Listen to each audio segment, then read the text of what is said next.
All right, everyone. Uh, welcome here. Welcome back, man. Sky, Blues, the kids. I appreciate y'all coming back. Yeah, whatever. Coming up the post game. Washington Commanders versus New York Giants today. Caught another L. Uh, 21-18 loss.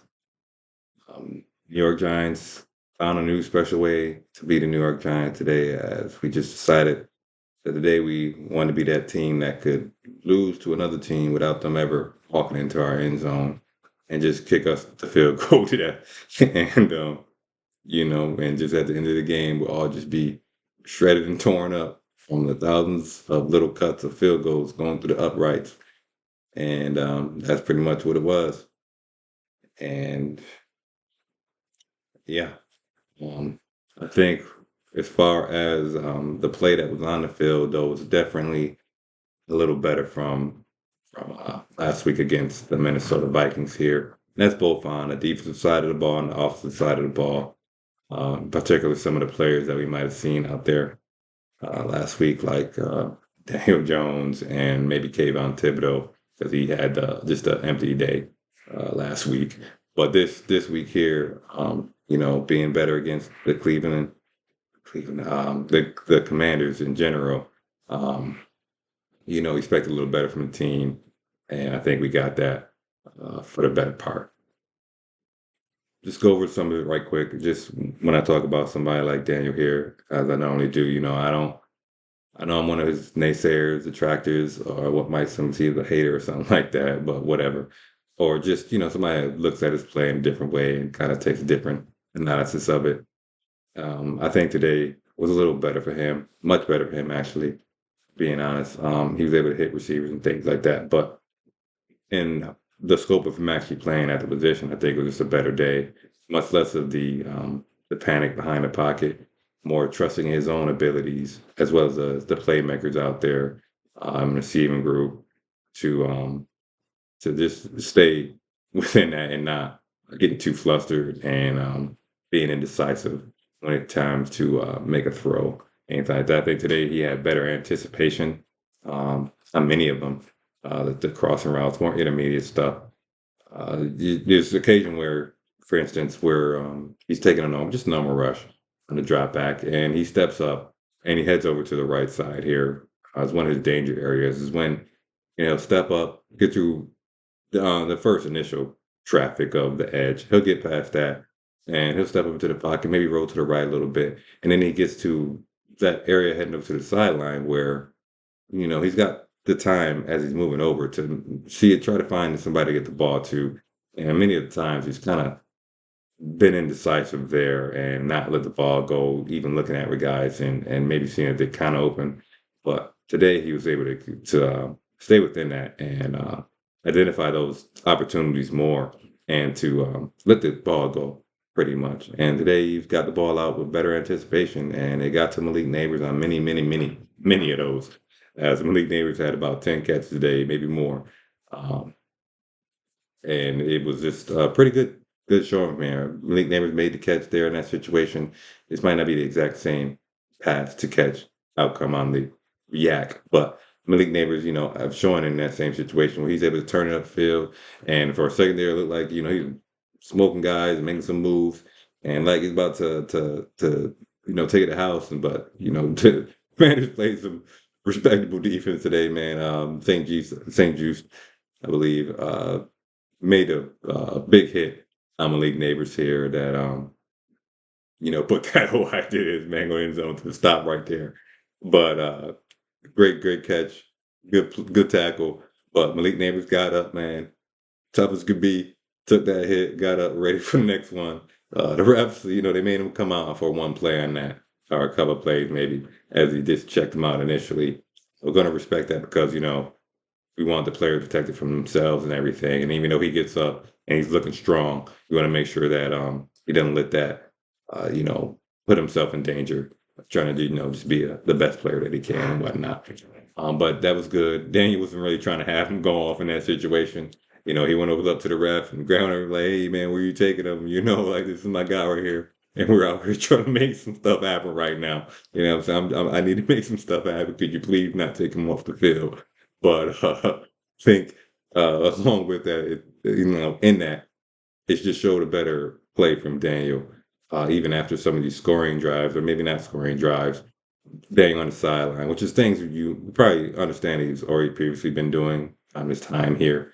But even through his good play and his bad play, um, on this day, he was able to, it's just good to see him over there shaking them hands, letting them gentlemen know that he appreciates them blocking for him and pass catching for him, and that, at the same time, I'm sure he's late. Now I'm gonna be better. I'm gonna make sure I keep it up too, because he is the quarterback one of this team currently, and he like it or not, man, to hear it that a lot of his play can affect the other people here, in regarding to them being with the team and just their performances and things like that. But we automatically understand that, not to put any more onto Daniel or the QB position. There already is. It's just that the outcome from some of these games and the passing numbers that a receiver can have are highly dependent on what that quarterback is doing sometimes.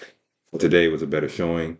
I think everybody on the offensive side of the ball played much better, include Devin Singletary. Before I move on from the offense, the run game was much better today, which is good for the pass blocking and the run blocking. So when we go against the Cleveland Browns, even though they are pretty ferocious front themselves with Miles Garrett out there, just the scheming and the stuff is working right now. We have a better view that the Carmen Brasillo, as offensive line coach now, has gotten to the offensive line, and they can pass block a little bit and they can run block a little bit here, um, in regards to that. So next week against Cleveland Browns, the pass game might not quite be as important, might not quite hit the same, but it shouldn't be just incapable of doing anything now. Um, in that regard, we go on to the defense here. Speaking somebody like Kavion, who had a much better game himself, also along with Daniel. Today was much more activity out of him. This pass rushing moves, efforts to get around the initial stoppage of the tackle, even downfield on non-passing plays or run plays.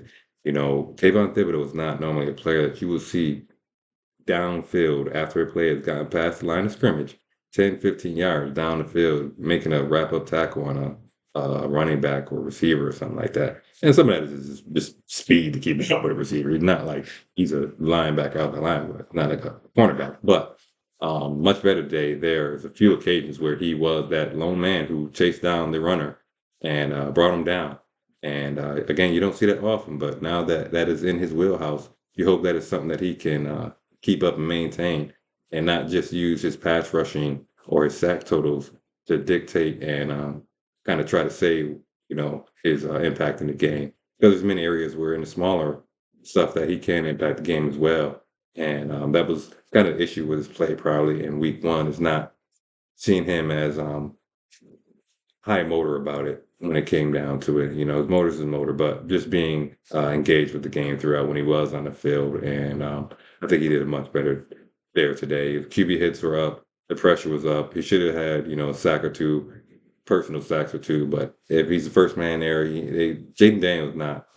We're playing against the Redskins. We talk about our team like we are the only talented players on the field, and they're just playing against lunchbox guys on the other side. But no, those are professional NFL players on the other side too, rookie or not, or college athletes with pedigree or not. And so he didn't close out a couple sacks. He's got to get better at that. Brian Burns and Dexter Lawrence. Dexter Lawrence had more of a silent, quieter game from him, but the edge itself was much better, and the front four itself as a whole was much better. To where things like Dexter making every play is good not to hear that he's making every play. But there still was some holes there in the defense when it came to stopping the run. Not necessarily outside runs. It's not like the Redskins the Commanders here were running just perfect schemes on us and clean run looks every time with just open lanes for the running back. Now, there's many occasions where there'd be a scrum, pile up, situation where the Giants just don't completely get him down to the ground. They don't completely wrap him up or something like that. They just get arms or hands on him, and they got away from him. And he'd take one and break one upfield, or Austin Eckler would make a couple plays himself in the receiving game. Um, the defense just being at edge miss on making the play there to stop it. But on those run plays, that's something that we hope to see improved further with the defense here because we understand that they need the team effort in the tackling, but it's not just getting in there, touching them, and thinking that you've done stuff.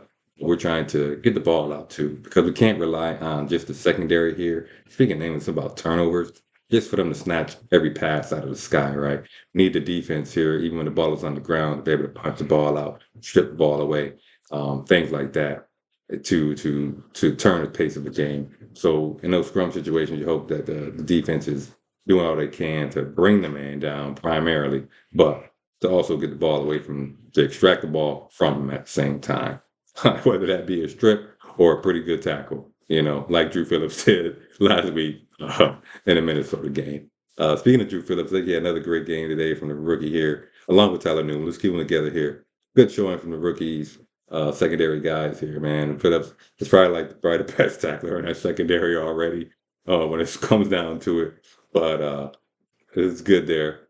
Jason Pinnock did get hit with a couple of penalties, pass interferences today. I believe by covering Ben Sinnott, the rookie tight end for the Commanders. But in my opinion on that, safeties against a tight end, secondary against a tight end, they got to play him a little tight, a little physical. I don't think the grabbiness was so much so where it impeded Ben Sinnott from like running his route, especially when he broke out to the left there on his out route. I don't think it really was so much Pinnock impeding him there, pulling them back and keeping them from going. He kind of released him early enough or within the time, acceptable time, but he was flagged. It's whatever. Pinnock's playing up more times than not. And, it is what it is on that, but it's something to know. Banks itself checking Terry McLaurin and the rest of the wide receiver groups.